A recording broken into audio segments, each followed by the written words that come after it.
आपण ऋतुनिर्मिती भाग 2 या धड्यामध्ये प्रवेश करत आहोत. या धड्याचा आता आपण अभ्यास करतो. चला तर ह्याच्यामध्ये आपण बघूया की सांगा पाहू. आपल्या पाठ्यपुस्तकामध्ये जसं आपल्याला संपूर्णपणे स्पष्टीकरण दिलेलं आहे तेच आपण आपल्या उपक्रमामध्ये घेऊन संपूर्णपणे चर्चा स्पष्टीकरणामध्ये आपल्या मुद्दे आपण संपूर्णपणे मोकळे करणार. तर आतापर्यंत झालेल्या कृतीवर किंवा निरीक्षणावर आधारित अशी चर्चा करायची. तर काय, तर त्यासाठी खालील प्रश्नांचा वापर करायचा.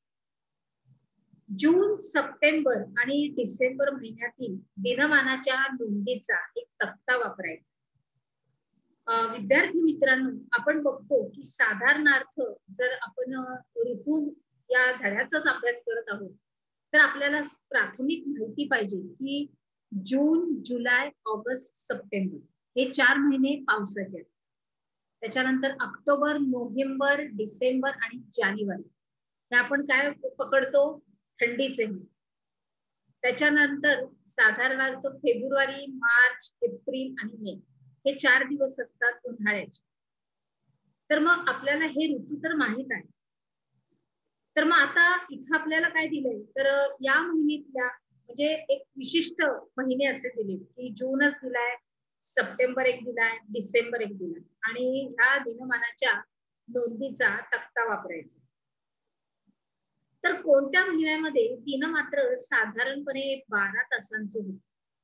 आपल्याला माहित आहे की थंडीच्या दिवसामध्ये अंधार हा लवकर पडतो आणि जेव्हा उन्हाळा असतो त्यावेळेस अंधार हा वेळाने पडतो. त्यावेळेस उष्णता असते, बरोबर. आणि थंडीच्या महिन्यात थंडी असताना ती रात्र ही मोठी असते हिवाळ्यातली आणि उन्हाळ्यातली रात्र ही छोटी असते. हे तर आपल्याला माहिती आहे. मग आता आपल्या प्रश्नामध्ये आपण जाऊया की असं घडण्यामागचं कारण काय असावं. जून, सप्टेंबर आणि डिसेंबर या महिन्यातील दिनमानातल्या जो फरक आहे तो स्पष्ट करायचा. आता काठीच्या सावलीची जागा ही कशामुळे बदलते आणि कशामुळे बदलत असेल. त्याच्यानंतर सूर्योदयाच्या आणि सूर्यास्ताच्या वेळी क्षितिजावरील परिस्थितीबाबत आपल्याला काय सांगते. त्याच्यानंतर आपल्याला बघायचंय की खालीलपैकी कोणत्या घटकांची सावलीच्या स्थानातील होणारा फरक आणि दिनमानातील फरक हा आपल्याला या बाबी जोडता येते. तर पृथ्वीचं परिवलन, सूर्य आणि पृथ्वी मधलं अंतर आणि पृथ्वीचं परिभ्रमण आणि पृथ्वीचा आस. पुढे जाऊया. लक्ष आहे ना, तुम्ही माझ्या बरोबर आहात ना विद्यार्थी मित्रांनो. साधारणपणे जून, सप्टेंबर आणि डिसेंबर महिन्यातल्या दिनमानाच्या नोंदीवरून सर्वात मोठा दिवस आणि सर्वात लहान दिवस तसेच दिनमान व संपूर्णपणे रात्रमान हे समान असणाऱ्या तारखा तुमच्या लक्षात आल्या असतील आणि दरवर्षी साधारणपणे याच तारखांना आणि स्थिती हीच येत असते.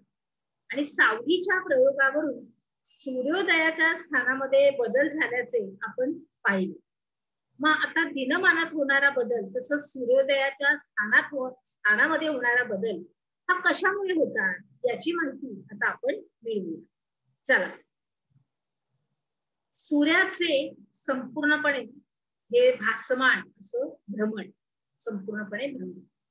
तर निरीक्षणातून असं आपल्या लक्षात आलं असेल की सूर्योदयाचं स्थान हे दिवसागणिक बदलत जात. काय जातं, बदलत जातं. आणि पृथ्वीवरून जेव्हा आपण सूर्योदय पाहतो तेव्हा सूर्य वर्षभरात उत्तरेकडे किंवा दक्षिणेकडे सरकत असल्यासारखे दिसून येते. पण प्रत्यक्षामध्ये सूर्य कुठेही हलत नाही. तर सूर्य उगवण्याचं स्थान हे 21 जून ते 22 डिसेंबर या कालावधीमध्ये अधिकाधिक दक्षिणेकडे सरकते आणि हा काळ दक्षिणायन मानला जातो. काय मानला जातो, बोला माझ्या बरोबर, दक्षिणायन. आणि या उलट 22 डिसेंबर पासून ते 21 जुलै या कालावधीत उत्तरायण होते. म्हणजे या कालावधीमध्ये सूर्य हा अधिक अधिक उत्तरेकडे सरकतो. आता सूर्याच्या या स्थान बदलाचं कारण म्हणजे काय? पृथ्वी ही स्वतःभोवती फिरते. बरोबर आहे? पृथ्वी ही सूर्याभोवती फिरणं, पृथ्वीचा कललेला आस हे आहे. प्रत्यक्षात सूर्य फिरत नाही, परंतु पृथ्वीवरून जर आपण बघितलं तर आपल्याला तो फिरल्यासारखा दिसतो. आणि म्हणून सूर्याच्या या भ्रमणाला भासमान भ्रमण असं म्हणतात. काय म्हणतात? भासमान भ्रमण. आणि पृथ्वीवर होणारे ऋतू हे केवळ उत्तर आणि दक्षिण गोलार्धाच्या संदर्भात घडतात. आलं लक्षात इथपर्यंत? अगदी बरोबर. जरा आठवा आपण काय काय केलं. आपण पुढच्या ह्याच्यामध्ये प्रवेश करूया. आता एक छोटीशी फीट पण आहे तुम्हाला. हे नेहमी लक्षात ठेवा की विज्ञानामध्ये देखील आपण भासमान भ्रमणाचा अभ्यास करत आहोत. सूर्य उगवण्यापासून ते मावळण्यापर्यंत म्हणजे पूर्वेकडून पश्चिमेकडे दैनिक भासमान भ्रमणाबद्दलच तेथे संपूर्णपणे विचार केला गेलेला आहे. आणि भूगोलामध्ये आपण सूर्याच्या वार्षिक म्हणजेच उत्तर दक्षिण आणि भासमान भ्रमणाचा विचार करत आहोत. आणि या दोन्ही घटनांमध्ये जरी सूर्य सरकत असल्याचे वाटत असले तरी तो केवळ एक भास असतो. काय असतो? एक भास असतो. आपल्याला असं अरे बापरे सूर्य फिरतोय म्हणजे सूर्य इकडे तिकडे म्हणजे पण नाही. सूर्य इकडे तिकडे जातो का, पळतो का, इकडे तिकडे जातो का? नाही. सूर्य एका जागेलाच असतो. तो आपल्याला फक्त भास. आलं लक्षात?